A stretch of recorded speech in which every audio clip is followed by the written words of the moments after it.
music before. Done. There it is.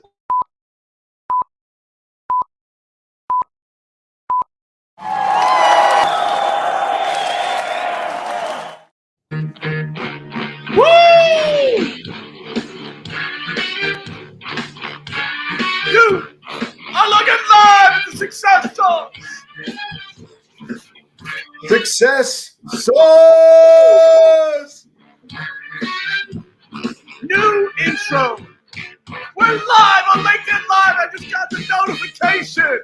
What? Coming in the name of. Yo, what's up, gents? What's up, everybody? Hey, good to see you. Good to be back, Jack. Another week, man. Great to see you, gentlemen. Good to see You you, are Chris. looking at the Success Sauce from around the country, Florida, Maryland, whole East Coast covered up. Hope everybody is doing great. Who's that? Chris, what do you got? Hey, Chris Simpson here, Secret Service, 23 years, man. I'm just here grinding out with Jack, man. We're going to have a great day. Great topic today. It's so funny. Look, when Mike and I gathered, we talked to Chris like, hey, what exciting happened this week? Chris always has a different level of story. It's not even a fair question. So, Mike D. Hey, Mike Tanker, same team selling. I'm the coach, Angel's the trainer, and we help people sell more than ever before. Yes. Same team selling. Recommend them highly. You got a sales team out doing their thing. Oh, look, got a little scroll on the bottom, a little shout out today. So hope everybody's doing great. Welcome to the springtime. Hope you are enjoying wherever you are. As I've been traveling from Houston back to Maryland. And so welcome to the show today. We have been following along traits of success. And so if you've been along that journey with us, we've done persistence, courage, charisma, integrity, the need to have focus. And today we're going to talk about the ability to be persuasive, the need to be persuasive. And so some folks feel like that can have a negative connotation at times. So we're going to talk about that, all of those things about being persuasive. Because sometimes when you're on the backside of that, you're like, what just happened to me, right? So when we know maybe we've been duped, we've been in a sales thing, and we're like, what just, So there it is, good at persuading others, right? And so before we jump off the show, I want to remind everybody that we are sponsored by I.Help. And so cannot recommend I.Help more. Again, as we go to this new virtual work world, things never going back. Some people are like, when are we going back to the norm? We're never going back to norm, right? We will never be. It'll never be the way it was. And so one of the big elements of that is, hey, how do we communicate now with folks trying to reach us? And so I.Help aggregates everything you do to connect with people. Whatever web conferencing system that you utilize, they'll provide a link to that. Your online scheduling, folks can see your schedule when you have times, and they can schedule meetings so you don't have to go back and forth and trade emails and texts. We all hate that. All your social media stuff, your company website, if you have a personal website, a podcast, they can email, call. You see it on the screen. Electronic payments, share large files, all of that is on I.Help, and it's amazing. So instead of trying to send all those links to people, you just say, hey, connect with me at I.Help/Jack or whatever, and whatever URL you want to use goes right to that, and folks can find you instantaneously. Amazing. It will be literally the platform of the future. And last thing I always say when I talk about I.Help, just like you want the Twitter handle or you want your Facebook handle to be great, encourage you to go to I.Help. Go get your handle now, because that as it explodes, then you'll have to do Mike Danker is great, or Mike Danker the one, or whatever, instead of just putting Mike D or Chris S, whatever you want to do. So encourage you to go get your I.Help account at $5 a month, and you actually get to try it, I think, a couple weeks for free. So cannot recommend I.Help more. Encourage you to reach out. Thank you for sponsoring the show. We're super blessed. I.Help, amazing platform. Good? Good. Yep. If you have any comments, suggestions, thoughts, questions, put them in the thing below, and we'll get to it as we go throughout the show. And so before we get into persuasiveness, we were talking, normally we have some things we're like, what happened this week and what happened, what's going on and what's the current topic besides Will Smith smacking Chris Rock, which we talked about last week. And before the show, we were talking about Elon Musk, his investment into Twitter. So an amazing, I don't know if you saw it this week, but he now became the lead shareholder in Twitter after stirring the pot with a bunch of tweets. So I'm sure you guys saw that happening this week. What do you think? Where's that going? Well, it's amazing. I think Elon Musk, what he did this week wasn't using necessarily persuasion, except he used the modern day golden rule. I know he used the money. Who has the rule? Gold makes the rules, right? But How did he get the gold? He's one of the most persuasive. He's persuaded people that we're going to Mars. He's persuaded people there's a better way to do solar energy. He's persuaded Americans to buy electric cars and think they're cool. He's persuaded a lot of things. He's a change agent. Yeah. And, I think one of the things I think that there's no such thing as a change agent that hasn't been persuasive. Yeah. Right. Because you mentioned for the I.help, Jack, you said that we're never going back to the norm. That's always been true. That's been true since Adam and Eve, right? When Cain killed Abel, we're never going back to norm, right? It's over. It's over, right? It's been, the norm has always been ahead of us, never behind us. And so it's really cool that people have done significant things to make change happen for good. But one of the things we'll talk about today, and for bad. Yeah, I tell you what, man, Elon Musk, he is not afraid to take shots across the bow. It's almost like you throw a challenge out for this guy. He's like, all right, I'll step up to the plate.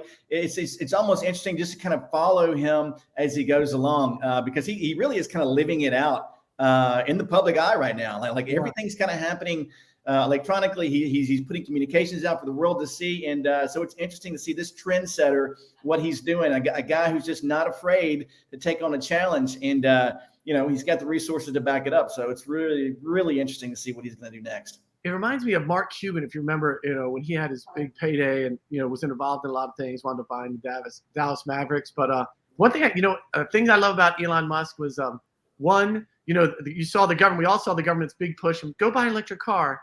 And then if you saw him tweet out, he's like, hey, listen, we probably need to increase oil reserves. I don't know if everybody can afford an electronic car, which was amazing. That's so not self-serving for him to say that, whether you agree with him or not. It was just, you never see that in today's society. Like somebody publicly comment about something that probably hurts their business, which was amazing. And I love that in his interaction with Twitter, I don't know if I literally don't know if he leans left or right, but his thing has been like, hey, can we just get back to what America was, which was people in America can handle both sides. We don't have to edit stuff. It's like, just for years, censorship was viewed badly, right?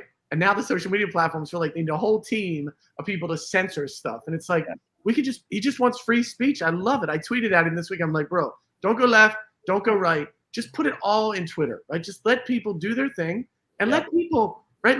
We're smart enough, right? Let people decide. Yep, I agree.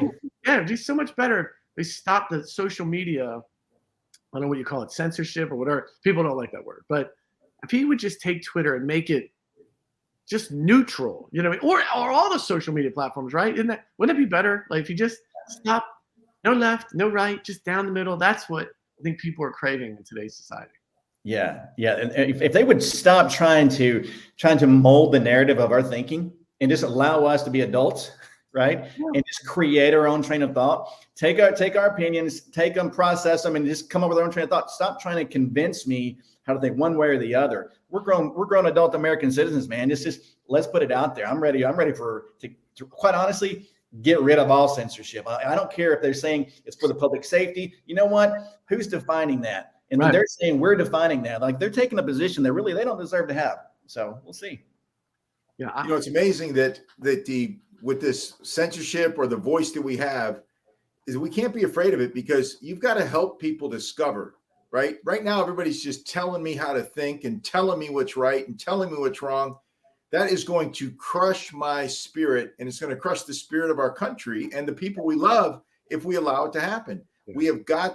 We discover things where we have a yearning desire to figure things out. It's in our DNA, yet we keep going for the simple route. Oh, just tell me what to think. Oh, just tell me what to vote. Oh, just tell me where to go. And we're becoming, like these bad sheep, like going down the street, as opposed to, hey, what's the thing to do that best for me, right? Let's open up your eyes and go, what's best for me? And just say, hey, this isn't good for me. Me being censored is not good. Me being told what to think's not good. I'm done with conformity and control. I'm into, hey, let's do what's best. I love what Elon Musk is doing, by the way, because he's past what's in it for me. I'm sure there might have been that in the beginning. Like he might have been, hey, what's in it for me? How am I going to get it? But he's gone past that and said, now I'm good. I can't spend everything I have. Me and my 10 generations can't spend what I have. So now how can I be a force for what he perceives as good? right? He doesn't say, hey, what's best for me? But he does have a perception in his worldview, what is good. And now he's willing to literally go all in on it. I think I just think my last comment, we'll get back to being persuasive, but it is amazing when we grew up, I think us being similar of ages, censorship was so bad, right? It was like, that would be the enemy, the censorship, that was dictatorship, communism, censorship. And the internet, which was supposed to make information free flowing, has the top social media platforms have all developed some type of filter censorship thing that's so weird. We spent our whole life being like, hey, there's a ton of information, books, newspapers, figure out what you're going to read, then process it and figure out what's maybe true and what's maybe not. But like now these social media platforms decide they're going to tell you. You're not smart enough to figure out where it comes from. And it's so weird to me. We've come all the way. The internet was supposed to be the big sharing of information. We've come all the way 360 back to like now they're censoring. It goes back to the adage that's going through time. Power corrupts, right? And absolute power corrupts what? Absolutely. Yeah. And that's what you see, man. These internet companies have gotten so much power, so much influence. And man, let me tell you what, I don't care where you're falling in the faith context. Sin is a part of our brokenness, and that corrupts, brother. And so you give them absolute power, you're going to have absolute corruption.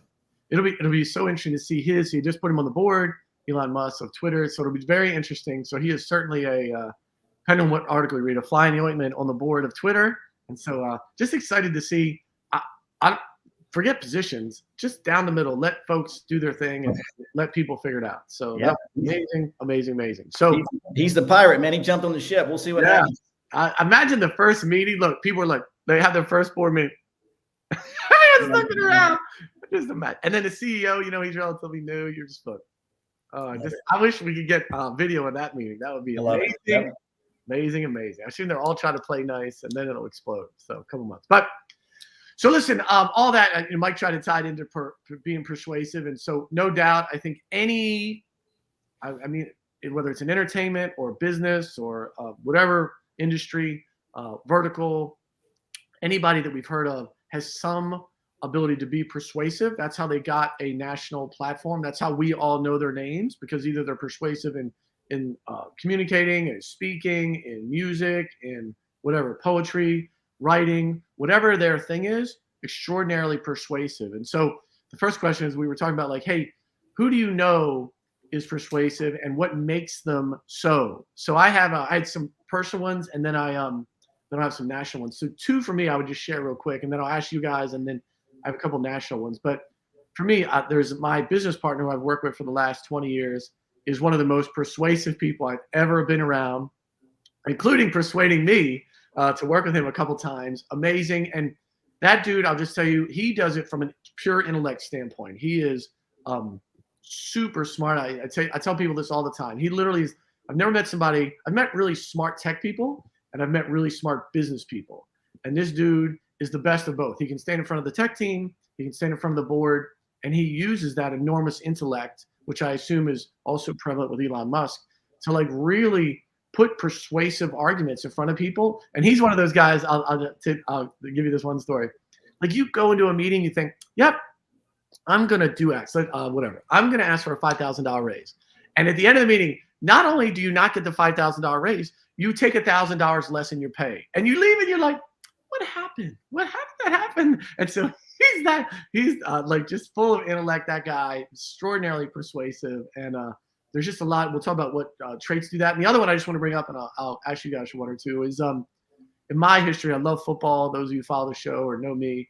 And like, I would just say the other persuasive set of folks I've been around are really football coaches, especially in today's day and age, to take mostly young men and tell them to sacrifice their own individual desires and put that in a team context. And then if you've ever been to a football practice, whether it's high school or college or pro, it is unbelievable, particularly probably at some of the younger levels, the conditioning, the drills, the work they do, both on the field and in the gym. And so the ability for the leaders of those young teams, those young men, football coaches have an enormous amount of persuasiveness to them, the ability to interact and convince, even at the pro level, these pro athletes making millions of dollars, to do things for the good of the team and stay on point and stay motivated. Those are two really examples of persuasive people in my life that I see that have impacted me. And so I have some national ones, but I just wanted to turn to you guys to see if, when you think about it, are there one or two folks in your lives, that you strike a chord and you're like, oh yeah, this person, really struck me. Yeah, Jack, for me, John Maxwell, man, he is a nationally acclaimed speaker, and he has a program out there that's on an international level. John Maxwell, just by virtue of basically the foundational principles that he lives by, that's what he teaches through. And he's such an incredible speaker. John Maxwell, he persuades by virtue of the power of his argument. And I think that's beautiful. And we'll talk a little bit later about why that's important. But John Maxwell, for me, is one of those guys that I really look up to as far as a persuasive communicator. Yeah. There's a guy in Atlanta. His name is Andy Stanley. And for me, it's interesting. I've tried to study him and everything he does, from whether it's from the church perspective, from a business perspective, an organizational perspective. But when he's made this decision when he communicates, to make 1 point. And so he doesn't even do 52 sermons a year, but if he did one every week, what's real cool is that he's going to make 52 points this year. And if you think about that, how crazy that is, because if you were going to talk to 40 minutes to a group, you go, well, I've got a five bullets, 6 bullet. It's like, he's going to make 1 point today. And it's so neat. And from that, he realizes that if I can get 1 point well communicated, I'm going to have more of an impact, influence, persuasiveness, right, on my audience than trying to clutter up trying to get it all in. That less is more. And I think that he's the epitome of that, being effective. And he's given me so many, I brought up guardrails last show. Yeah. Guardrails is from Andy Stanley, right? He's just so many things that are just so easy to understand. And I think for me to draw conclusions from an easier perspective makes him more persuasive. Yeah. Yeah. I think nationally, the ones that strike me, I love both those folks. I know them well, or know of them. Tony Robbins, obviously, I think both comes across that way and has helped a lot of folks develop their persuasive skills. There's a lot of things he does. If you're going to see him, both not even, I think a lot of people, when they think about persuasive, is this oral communication, but he also talks about things physiologically that can move people and move yourself to be persuasive. Martin Luther King, Nelson Mandela, think about, being in prison and being able to not just move a country, but move the world. That's crazy, from jail, right? Donald Trump can be good or bad depending on what your political event is, but certainly Trump created a movement, with his MAGA stuff, whether you like that or not. And then, I think in the business perspective, one of the ladies that always strikes me is Meg Whitman, who was the CEO of eBay back in its early day. And so that seems small, but like to put a female executive in one of the top internet companies at the time was amazing. For her to go through the kerfuffle of Silicon Valley, has done an amazing job. Everyone knows Oprah. And so those are some folks nationally that really strike a chord and be like, ooh, to overcome, because you know what I love? I mentioned a couple weeks ago, we talked about books we read or things we follow. And I love following documentaries and people before they make it. It's like Elon Musk, we just talked about. It's easy now. I think he bought I think it said $1 billion, to get 9% of Twitter stock. It was like billions of dollars. It's like it's crazy. It's such a crazy amount of money. So at that point, you're playing with house money, right? But it's like before you get there, I think everyone wonders. And I think that's what we're trying to do with this series of what are the traits? Because I think everyone wonders, right? I'm surrounded by a set on my team of 20, 30-year-olds, and they're all trying to get there, right? They're like, hey, what does it look like? What do I need?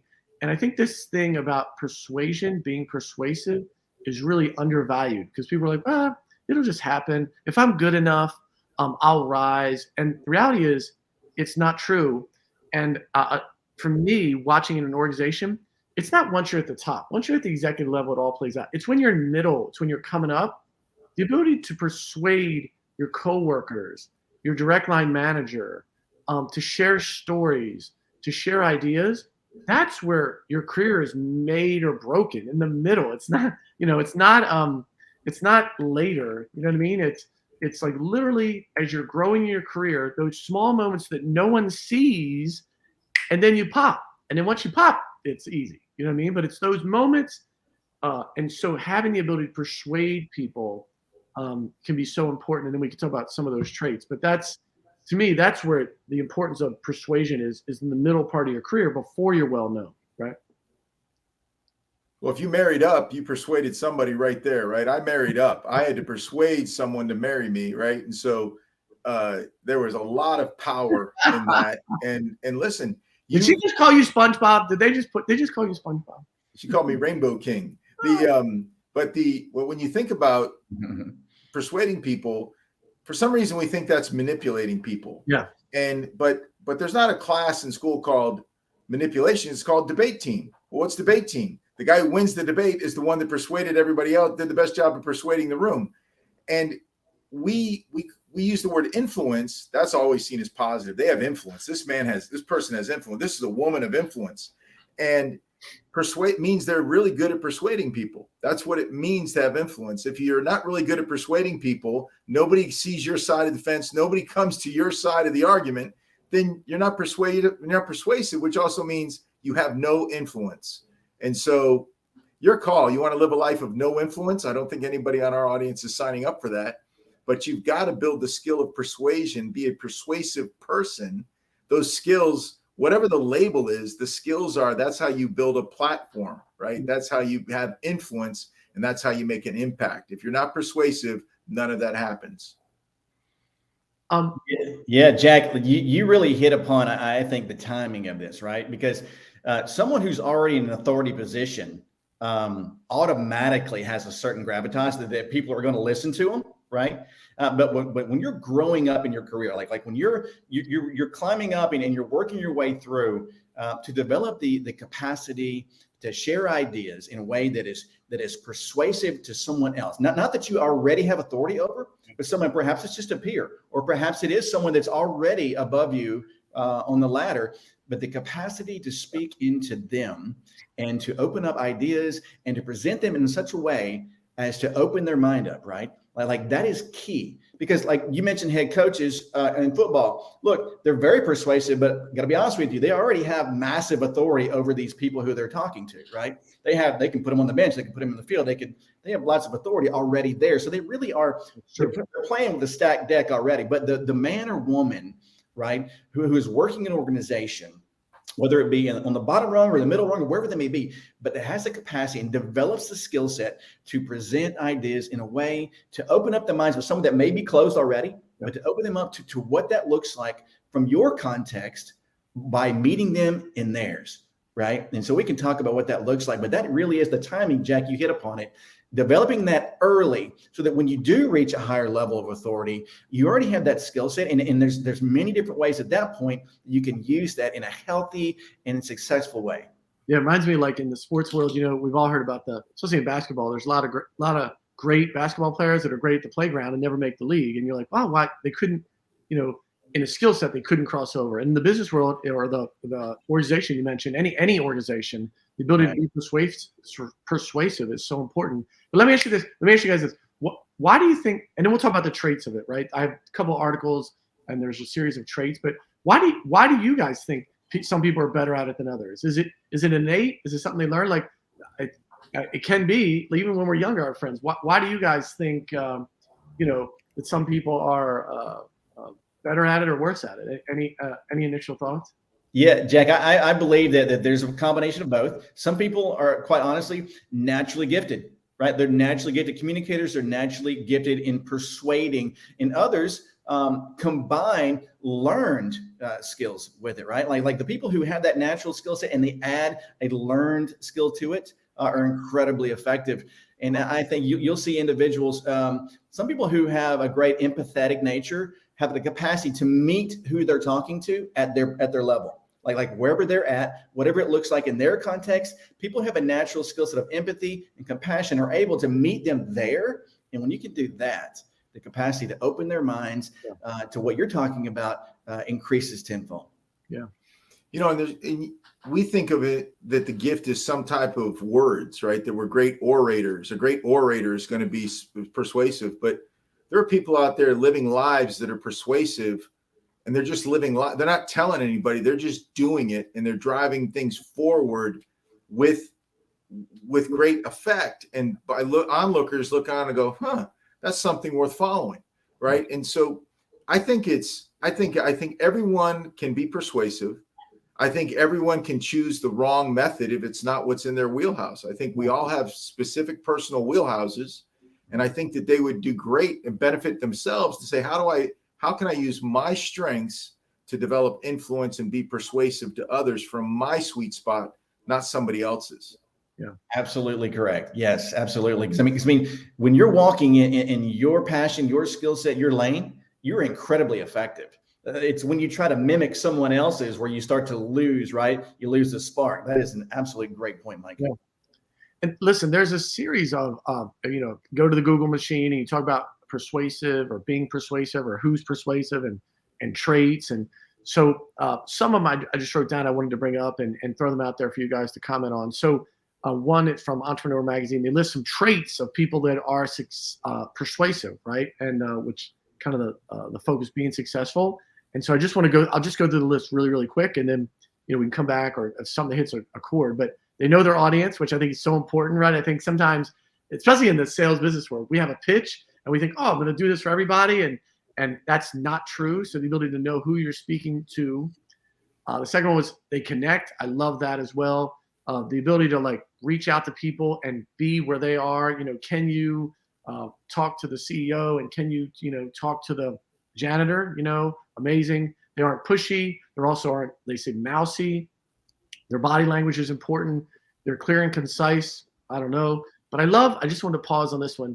They are genuine.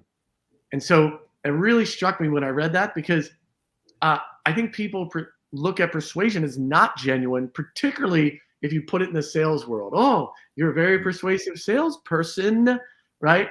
And can have that manipulative part of it, right? But the ability to be genuine, I think is so important because it's if you're able to deliver truth to people, and maybe you do have an end goal, but be able to deliver it in a way folks feel is genuine and genuine, I don't know how you say it, and know the audience, I think can be one of the most powerful parts of persuasion. Because then when people walk away, they feel good about it, right? Because if you were persuaded and you feel like, oh, I just got tricked, you leave and you feel dirty. When you're persuading and it's good and it ends well, the person did a really good job. Well, they're listening for what's in it for me, right? The most effective, how is what you're saying better for me, right? And so, and you have to convince me in language that I understand, right? You have to speak my language. I have to believe that you can come to my level, and I think about, I grew up. But listen, what's interesting? I think it's interesting when people do things like that. Elon Musk, we're talking about when he publicly said, "Oh, we might need to release more gas," and it was really against his business. Was amazing. That to me is the ultimate persuasion. When people when you clearly look at Whiffle and go, "What's in it for me?" That's got it. But when people go all the way over and do something that's maybe not even their best interest, that to me is amazing persuasion. Mm-hmm. That's good. The when you think about what's in it for me, though, it's just what people. It's the channel we're all listening to. It's like we look at WIIFM is like a radio station. What station are you listening to? What's in it for me, man? I'm always listening to that station, and I'm trying to be selfless. I'm trying to be other-centered, but that station's always playing back there. And so when you're thinking, but sometimes the greater good is really what's in it for me, right? That there is something bigger than me. Humanity is more important than I am, and me being a benefit to that. How can I play a role in helping all of mankind, or my neighborhood, or my piece of mankind? And listen, I've got to get people off the couch to make something happen. Yeah. And if I want it to be good and make something different, I want a park to be bigger. I want a park to be built. I want less greenhouse effect I've got to organize people and convince them to follow me. All of that is built around my ability to persuade. Yeah. You know, Yeah. Good. No, Jack. I mean, what Mike's talking about, it comes down to authenticity, right? Like I've spent a lot of years dealing with men and women, very type A personalities, right? In order to deal effectively with them, you have to create the context by which they understand that you're being authentic, right? And what happens is, and Mike was hitting on it, like if you want something to happen, if you want to happen like this, well, good luck on that. But the way things happen, or you create a foundation of authenticity, like you allow people to understand, look, like, yes, I have a context that I'm trying to bring across here, but I want you to understand that here's my character. Like, here's the foundation I stand on. Like, I want you to understand who I am as a person, and I'm acting within my character. If I'm ever getting outside of my character here, I want you to call me out on that, because I'm persuading you in the wrong direction. So you create authenticity by letting them see who you are as a person. Here's my character. And if you're walking in your character, people will begin to take you very seriously, and they'll understand that as you're trying to convince them, you're not trying to convince them out of what's their own good. You're trying to convince them into something that you feel as though would probably be to a great benefit to them. And when they know your character, then they'll understand that. You know, people talk about career advice. You know, we've all heard, oh, do something you love and you'll never work a day in your life. But this in part of persuasion is if you can align yourself with things you really agree with, you know, when your intellect and your reasoning and whatever, you know, your analysis of the world, it's so much easier to be persuasive because you really believe it. You know, forget politically, you know what I mean? Like, you just, whatever issue you pick, if you really believe in one side, it's very authentic because you believe it in your heart and soul. Right. It's when we've all seen this in our politicians and sometimes leaders, when you know they're just saying it because it's the right PR thing. And it's just so hard. It doesn't even come out great. And they're tripping on we just saw it actually in the Supreme Court, right? You could just see that lady, God bless her soul. Like, they were just asking her questions, and you could see she twice she started to answer. She goes, "Oh no, I was told I can't answer this question," right? And she just shut down. And so it's harder to be persuasive.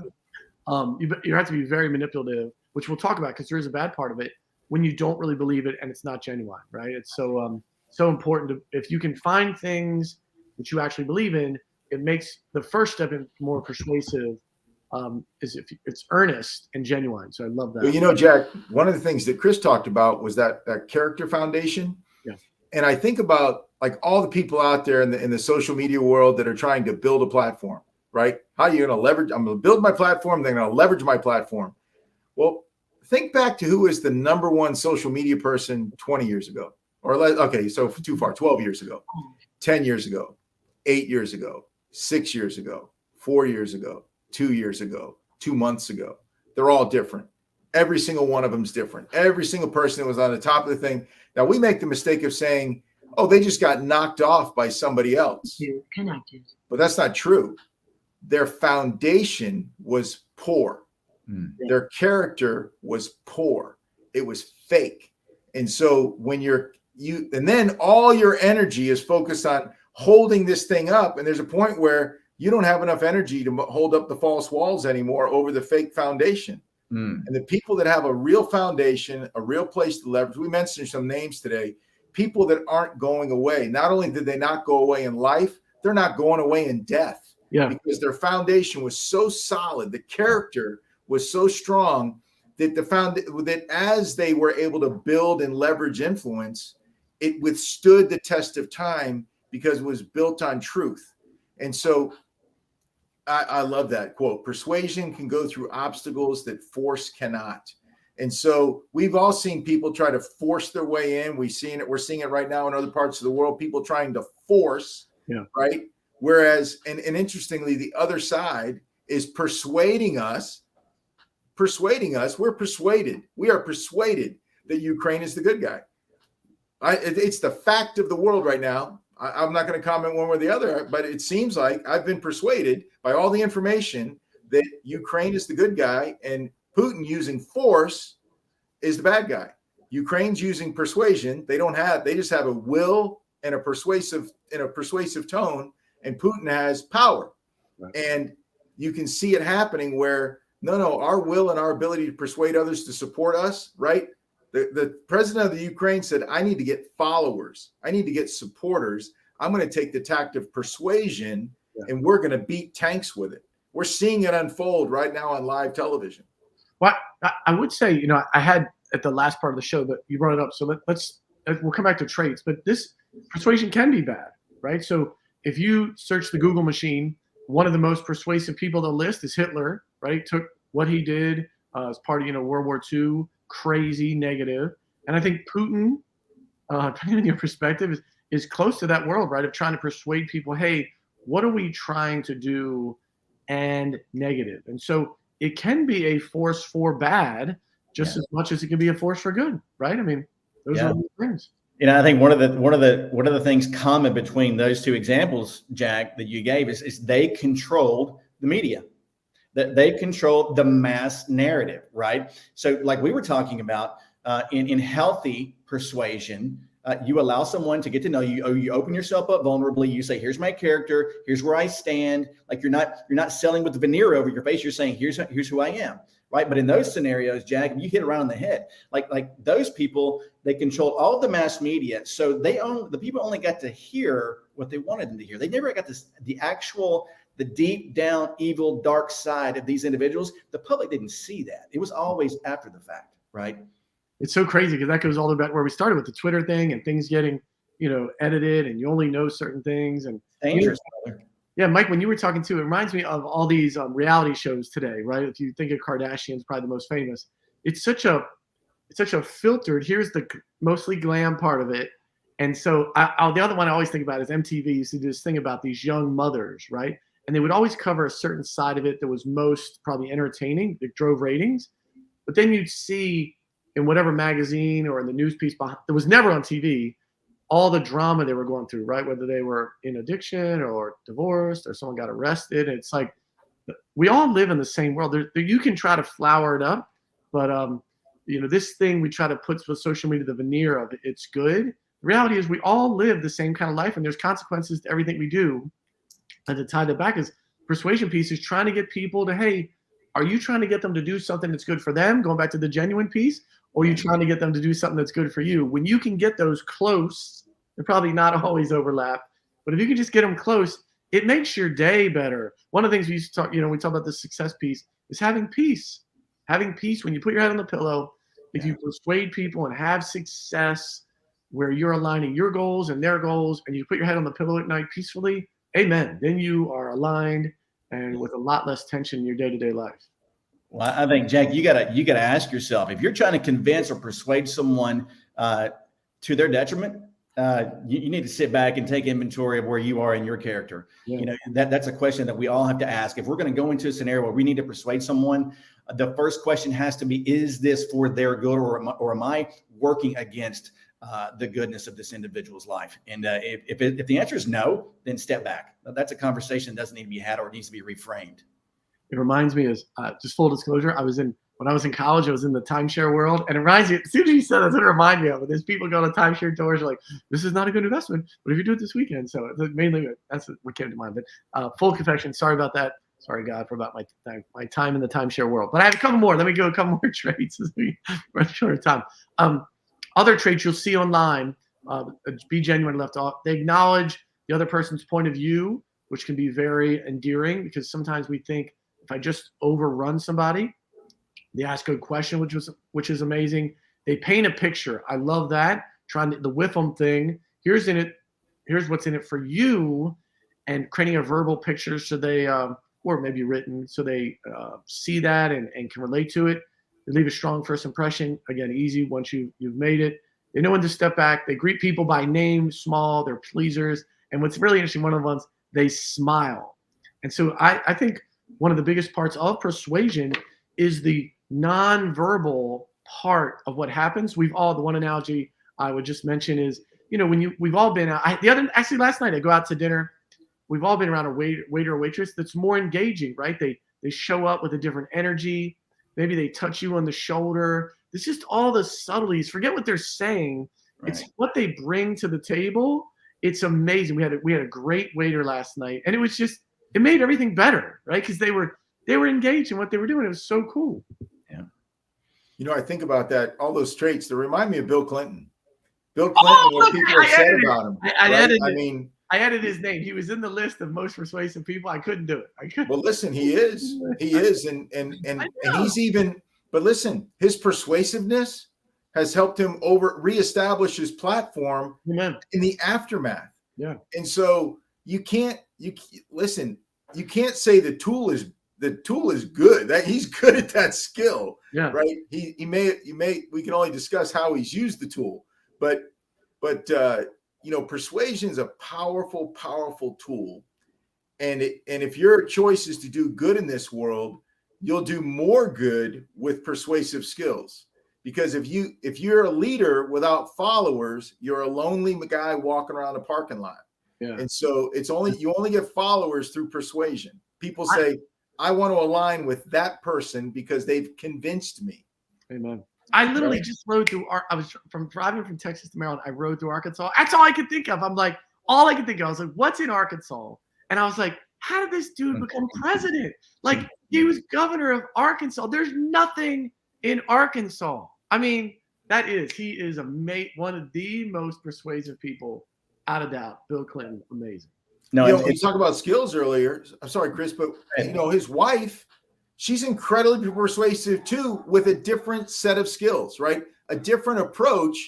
But the crazy thing is, she became the senator from New York, right? She took wait a minute. She took the road from Arkansas to DC to New York. Nobody's taken that path. That's crazy. And when she originally won New York, she went out and she went door to door to door more than anybody, like threefold over any other candidate. And she met the people where they were at, whether that was her book or her husband's playbook. She played it and won. Right.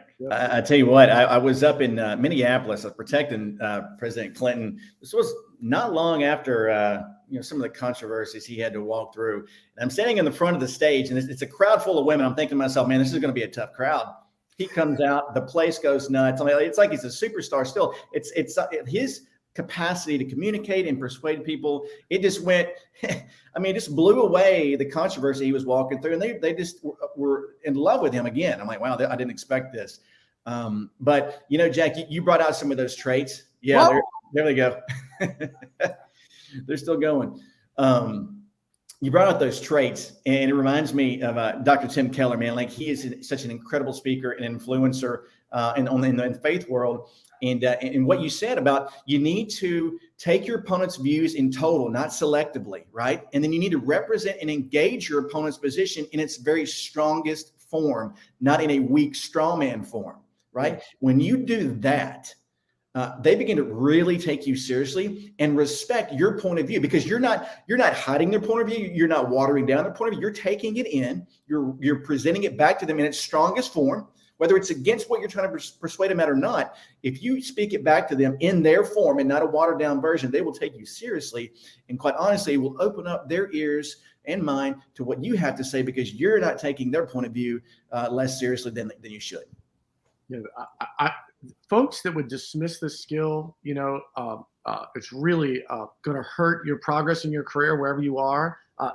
Going back to you mentioned Bill Clinton or any politician, really. By the way, if you missed earlier, Chris is part of the Secret Service, so that's why when he adds those stories, it's amazing. I would just say, whatever side you are politically, I've always said to people, I don't care who you are. If you were a far right Republican and President Obama walked in, you would be engaged with him. That's just real. You cannot believe that, but it's true. And vice versa. You could be the most left-wing radical, and I promise you, when Donald Trump walked in, you'd also be very engaged. Those people that get to a level that we all know their names, Elon Musk, Steve Jobs, any presidential candidate, some of these business folks, entertainers, right? Some of the folks we mentioned, Will Smith or Chris, those folks got there. They're very engaging.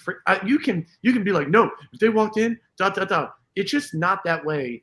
And that's what when we talk about the subtlety of success, trying to invoke that. Some people probably have it more than others. Like you mentioned, Chris, you think, he's going to walk out on stage, it's going to be bad.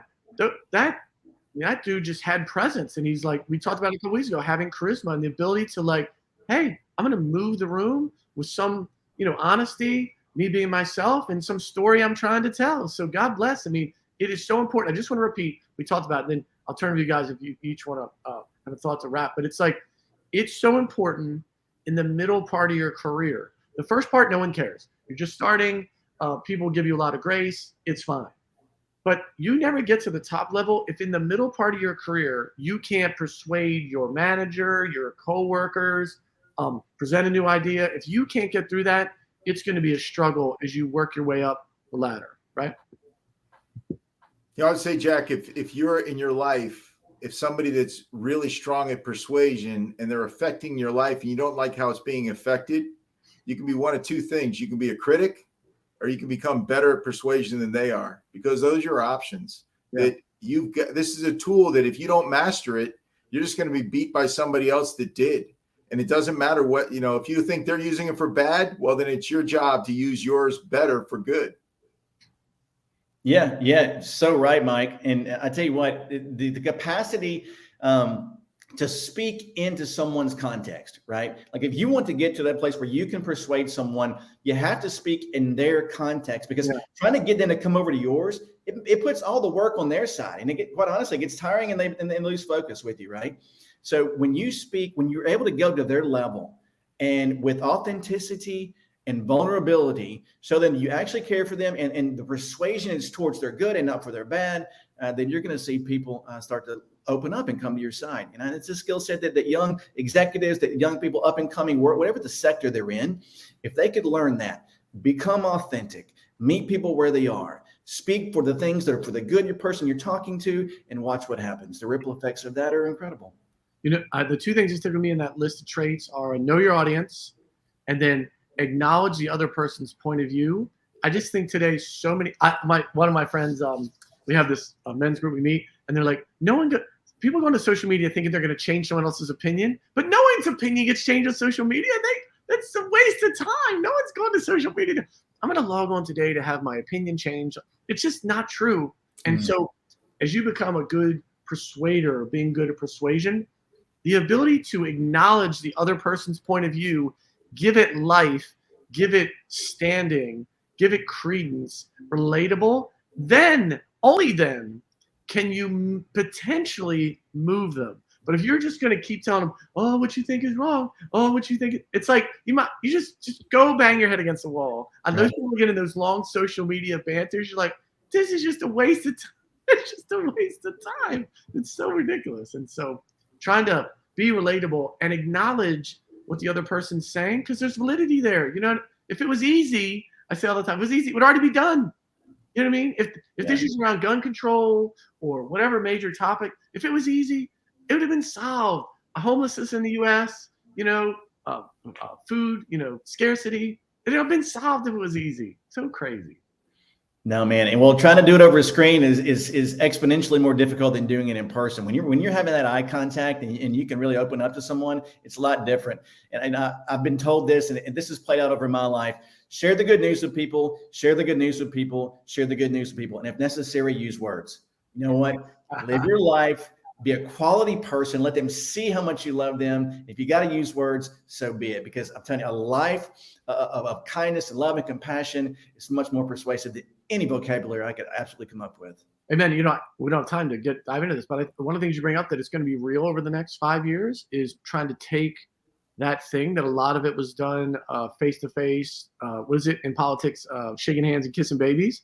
Yeah. Just not going to be that way going forward, whether it's mostly remote or half remote. Folks are going to have to find a way to, maybe it's going to be interesting as I was thinking about it. Some people have great aura, great energy personally. Right. While they get on a screen, it can be very dry. And so folks are going to have to figure out via this medium, how do they become more engaging? Because this is a part of what we do now. There'll be some face-to-face. There'll be some of that, no doubt. But it's going to be a bigger part of what we do. And how to become persuasive, energetic, engaging over this medium right here, this video conferencing, will be a big part of successful people going forward. And we already see some of the young kids already figured out. They're YouTube making millions with 5 million followers on YouTube. They're crushing it, right? We're us old folks still struggling. So that's awesome. Listen, persuade me to use I.help, will you? Oh, there you go. I was just use I.help. That's our second one. We got in. Thank you, Mike. Yes. Encourage you to use I.help to help folks connect with you. That would be amazing tool. reach out to them, go get your handle. You'll appreciate it. You'll thank me years from now. You'll be like, thanks, I got my I.help thing. Again, on the bottom of everyone's email, 5 years from now, it's going to be connect with me, I.help/Mike. That's what it's going to be, undoubtedly, or maybe some competitive product. But that is going to be a real thing because you're not going to be able to send 10 emails or text to people to find you. They're not going to care. So go to I.help now. What is it? Skip a Starbucks coffee and go get your I.help account. Cannot recommend that enough. Any last words? Chris, any last things you want to share with the audience? Hey, let's get out there, everybody. I mean, we're all walking our different paths out there, but what's the one thing we have in common is today we have a chance to plant a seed, and we're going to harvest that eventually. So make that seed a seed of compassion and love and goodness, and lift and encourage someone today. Plant that in the ground and watch what comes up. Amen. Michael? The Apostle Paul said, I am persuaded that nothing will separate me from the love of God through Christ Jesus. And I'm persuaded. Amen. Amen. Listen, appreciate everyone's time. We will continue on this little series of kind of traits to be successful. Just encourage you, again, persuasion, particularly in the sales business world, can just have a connotation of negativity. But encourage you to find whatever works for you. The ability to have some ability to connect is what we're really talking about. The ability to create relationships that will serve you well, whether your goals are, small around you or whether you have some big time goals to change the world. Just really encourage you to study. There's a science to everything. I was just going to wrap up. Just one quick thing. When you watch sports, right, on TV, it can look so easy. And if anybody's taken up a new sport, and there's nuances in every sport, how people stand, how they run, how they shoot, there's so many nuances. Or in music, like so many nuances, how you play an instrument. They're all the nuances. And so it's like that in all success skills as well. There's a lot of nuances in comedy, in persuasion, in charisma. Some of it is innate and you're born with, but a lot of it you can study and develop, and encourage folks to do that because we just want to see you pop on the scene. And one day you'll text us back and be like, I loved your show, man. That thing you did on charisma or persuasion really helped me. And look at me pop since then. So that's ultimately the goal of our desire and wish. So thank you so much. We will see you next Wednesday here on the LinkedIn Live Success Sauce Show. We'll see you soon. God bless. We're out. Yeah.